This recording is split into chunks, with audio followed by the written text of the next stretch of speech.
All right, that pretty much sums up creating a WordPress website using the Avada 5.0 theme. Now, I do want to thank you for taking this class. If you have any questions, because I know you'll probably have a ton for me, definitely leave a comment, reach out to me. I'm always willing to help. There are so many different options for Avada 5.0 that it would be impossible to talk about every single one of them.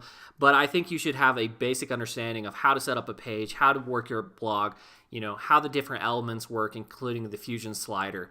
Now, if you do have more questions or you'd like to take more classes of mine, I do have a few, including the Complete SEO course, which has over 2,000 students. Also, check out my How to Build a Website course for the Avada 4.0. Now, 4.0 does have a lot of similar options to it, and I actually go over a lot of SEO tips as well. So take a look at that course. I think it'll really help you out. It's been a pleasure teaching you. If you have any questions, as I mentioned, reach out to me. Otherwise, I hope you're having an incredible day.